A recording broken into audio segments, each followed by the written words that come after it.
The 70,000 spectators pack around the ring in the blistering sunshine.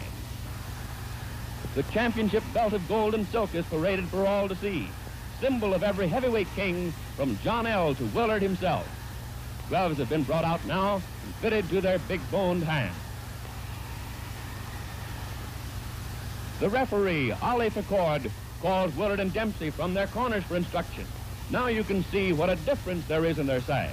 Though a great athlete, the bronze challenger seems almost puny next to the giant he's about to fight.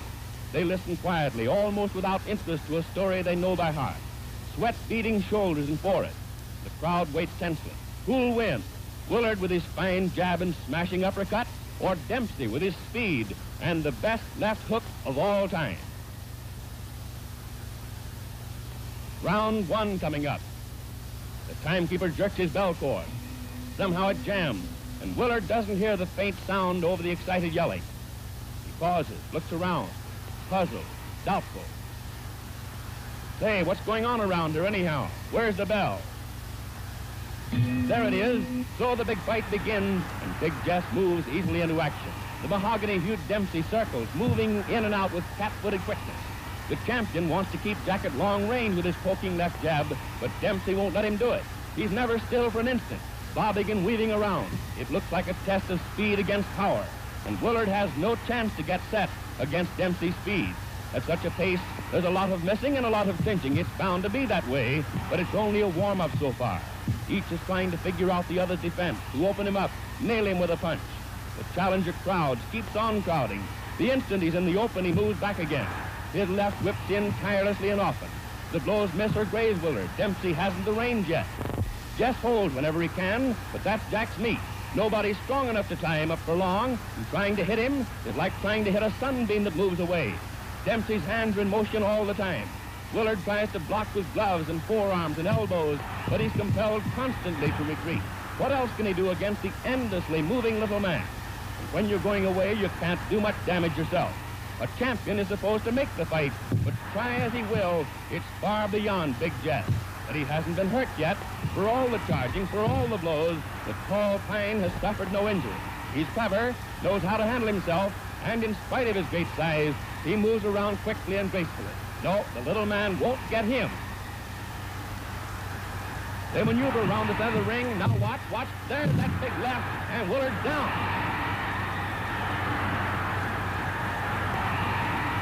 Up, sure he's up. Dempsey heard him along the rope, beating away with both hands. There's that left again, and Willard's on the floor for the second time. The champion's dazed, groggy, but he's game. He's up again, the fist drumming on him. And down he goes. Falls along the floor like a wounded animal, crouching with his back half turned as he arises.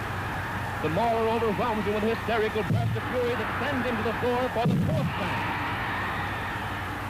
Dempsey stands over the stricken man, his fist cracked.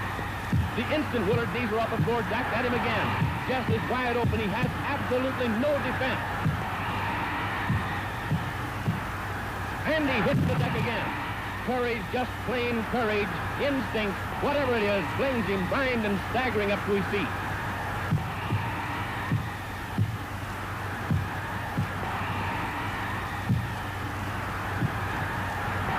Willard reels around the ring, powerless, with Dempsey pumping right and left into him. Clear across the opposite corner, and there he's taking it again. How can the man stand it? And there he falls, his gloved hand feeling for the rope, trying to hold himself up. Then, painfully, he drags his racked body to a half-erect position. But a right smashes into his side. Other rights crash to the head, and Willard collapses into a sitting position, dazed and helpless, after the most murderous beating a man ever took in the ring. And there's the bell. But no one hears it. Dempsey turns away. He seems doubtful, puzzled. Turns and others rush jubilantly into the rope square. It's all over. The quickest heavyweight knockout on record. Jack hurries out of the ring to avoid the crowd. But the timekeeper and referee Ollie Picord are yelling that it's not over. The bell had sounded before Big Jess was counted out. Where is the challenger anyway? Willard's chief second, Walter Monahan, and the other handlers have leaped into the ring to bring their man too. The champion seems helpless, but technically the fight is still on.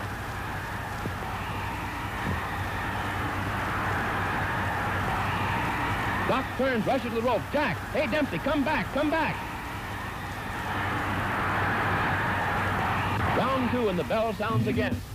Amazingly enough, Willard rises for the second round. Beaten as no man ever has been, he advances into Dempsey's raging fist.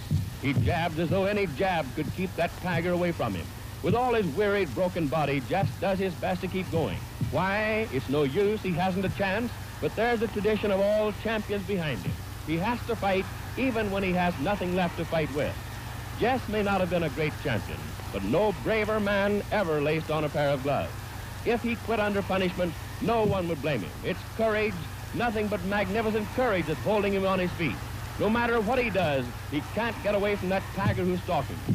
His arms and legs are heavy with exhaustion.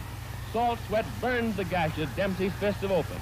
When Jack bores in and hits him, drives him around the ring, he can't muster enough strength for a dangerous punch in return.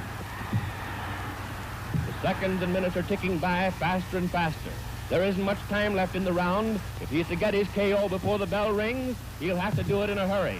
But Willard's only thought is to protect himself, and weak and tired as he is, it's no cinch to get him set for the finishing punch, even when he's driven helplessly back against the rope. He wobbles about and clinches, does his best to save himself from his relentless foe. There are only a few seconds remaining now.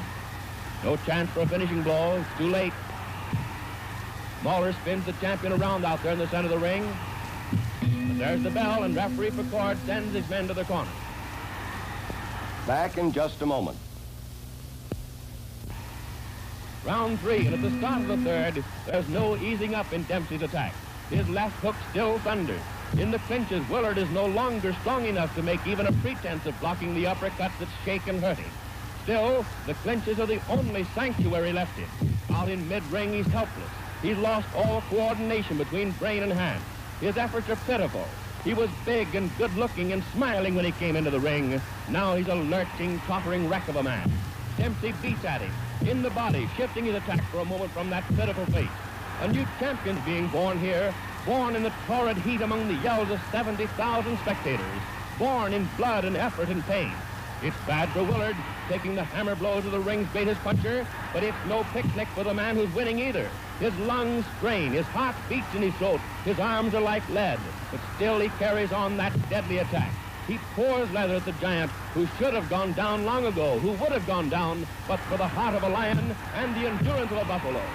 Even the spectators are beginning to flinch at the sight. This is no fight, it's a slaughter, a massacre. Big Jess has no more chance than a babe in arms. Look at the heavyweight champion of the world. His face is pounded almost to a pulp. His tired, dazed eyes peer through a mask of blood.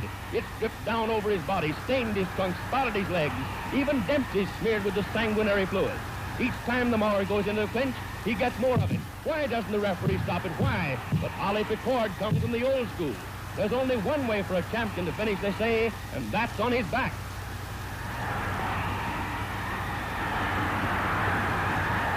But the bloody, half-blinded Willard won't go down, not even when the tiring Dempsey's blows stagger and hurt him more and more. And again, the seconds are running out. The round's nearly over. And the impossible has happened again.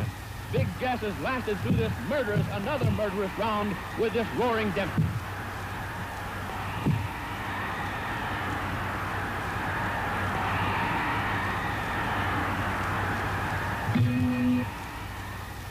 Now coming up for round 4, but Willard can't come out for the 4th round. His nose and cheekbone are fractured, ribs broken, half a dozen teeth knocked out, and he's hardly strength enough to rise and shake hands with his conqueror.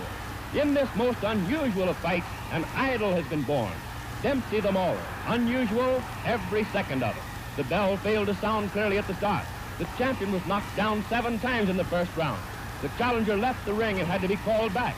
Willard lost his title while sitting in his corner. Every minute is crammed with drama, as the ring is now with yelling, excited men. Dempsey's in everyone's minds and hearts. Dempsey the killer, Dempsey the champion. They'll see him in action for 8 flaming years to come.